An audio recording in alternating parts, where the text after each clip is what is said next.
નમસ્કાર પ્રિય સાથીઓ, સ્વાગત છે તમારું આપણી આ યુટ્યુબ ચેનલમાં।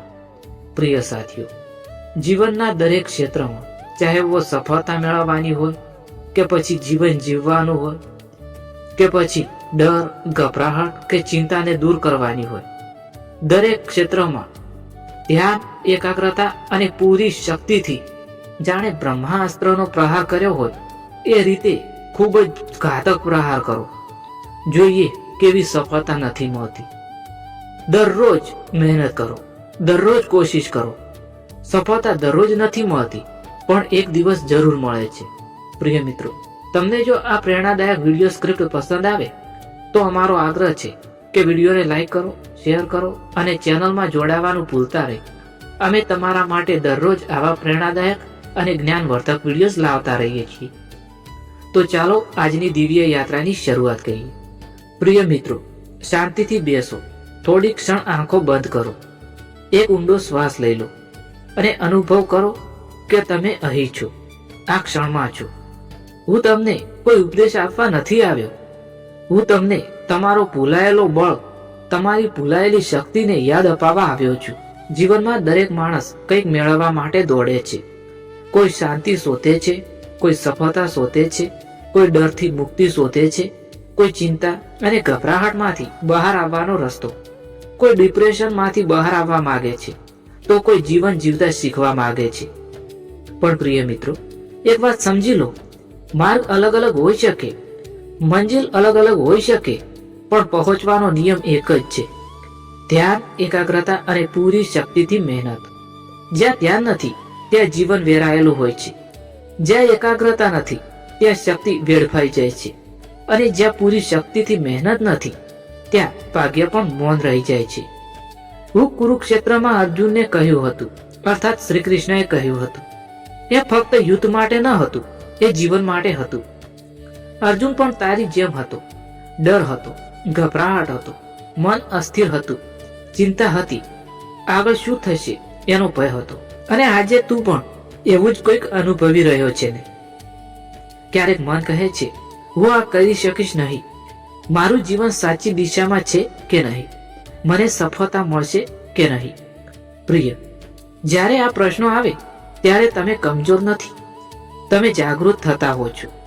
પણ યાદ રાખજો, મન જો ચંચળ છે તો એને દંડ ન કરો, સજા ન આપો, મનને દિશા આપો। તમારે મનને દિશા આપવાની જરૂર છે। ધ્યાન એટલે કે ભાગી જવું નહીં, ધ્યાન એટલે કે લડવું નહીં, ધ્યાન એટલે જે શાંતિથી બેસી જોવે છે। જ્યારે તું ધ્યાનમાં રહે છે, જ્યારે તું ભૂતકાળમાં ફસાતો નથી અને ભવિષ્યનો ડર રાખતો નથી, ડિપ્રેશન ભૂતકાળમાં જીવવાથી આવે છે, ચિંતા ભવિષ્યમાં જીવવાથી આવે છે, પણ જે વર્તમાનમાં જીવે છે એ જીવનને સાચે જ જીવે છે। એકાગ્રતા એટલે મનને એક જગ્યાએ રોકી રાખવાની તાકાત। જ્યારે તું એક જ કાર્ય પૂરા મનથી કરે છે ત્યારે તારી આત્મા પણ તેમાં જોડાઈ જાય છે। અડધી શક્તિથી ભરેલું કાર્ય અડધું ફળ આપે છે, પણ પૂરી શક્તિથી ભરેલું કર્મ ભાગ્યને પણ મજબૂર કરી દે છે। પ્રિય આત્મા, તું કહે છે કે ડર લાગે છે, પણ શું ડર તને બચાવી રહ્યો છે?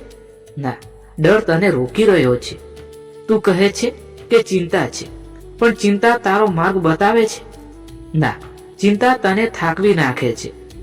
જ્યારે તું ત્યાંથી મહેનત કરે છે ત્યારે ડર ધીમે ધીમે ઓગળી જાય છે। જ્યારે તું એકાગ્રતા સાથે આગળ વધે છે ત્યારે ચિંતા પાછળ રહી જાય છે, અને જ્યારે તું પૂરી શક્તિથી કર્મ કરે છે ત્યારે ડિપ્રેશનને રહેવા જગ્યા જ મળતી નથી। જીવનનું સાચું માર્ગદર્શન કોઈ પુસ્તકમાં નથી, એ તારી અંદર છે। પણ અંદરનો અવાજ ત્યારે જ સંભળાય છે જ્યારે મન શાંત હોય છે, અને મન શાંત ત્યારે જ થાય છે જ્યારે તું ધ્યાનમાં રહે છે। આધ્યાત્મિક જીવન એટલે સંસાર છોડવું એવું નથી, આધ્યાત્મિક જીવન એટલે સંસારને સમજવું, કર્મ છોડવો નહીં, કર્મને પૂજામાં બદલી દે। તું કામ કરે છે, ઘર ચલાવે છે, સંઘર્ષ કરે છે, આ બધું ખોટું નથી। ખોટું એટલે જ છે કે તું પોતાને ભૂલી ગયો છો। જ્યારે તું શ્રી કૃષ્ણના ઉપદેશોથી જીવન જીવવા માંગે છે ત્યારે એક વાત સમજી લે, હું તને ભાગી જવાનું નહીં શીખવાડું, હું તને ડટીને ઊભો રહેવાનું શીખવાડું છું। કર્મ કર, પણ ફળની ચિંતા છોડ. મહેનત કર પણ પરિણામનો ડર છોડ. કારણ કે જે માણસ ધ્યાનથી, એકાગ્રતાથી અને પૂરી શક્તિથી મહેનત કરે છે એને સફળતા એક દિવસ મળતી જ હોય છે. ક્યારે મળશે એ મહત્વનું નથી, મળશે કે નહીં એ પ્રશ્ન જ નથી. સૂર્ય રોજ ઉગે છે, બીજ વાવ્યા પછી તરત ફળ નથી આપતું, અને ધીરજ રાખે છે એ ખાલી હાથ નથી રહેતો. પ્રિય, તું થાકી ગયો છે એ તારા હાર નથી, એ તારા પ્રયત્નોનો પુરાવો છે. થાક આવે એટલે અટકવું નહીં, થાક આવે એટલે થોડી ક્ષણ શ્વાસ લેવો અને ફરી ઊભા થવું. જીવન જીવતા શીખવું એ કોઈ દિવસમાં થતું જ નથી, એ રોજની સાધના છે. રોજ ધ્યાન, રોજ એકાગ્રતા, રોજ પૂરી શક્તિથી મહેનત. આ ત્રણેય જ્યારે જીવનમાં ઉતરે છે ત્યારે જીવન બદલાઈ જાય છે. હું તને વચન નથી આપતો કે મુશ્કેલી નહીં આવે, હું તને ખાતરી આપું છું કે તું તૂટી જવાનો નથી. કારણ કે જે માણસ અંદરથી જાગી જાય છે એ બહારની પરિસ્થિતિથી હારતો નથી.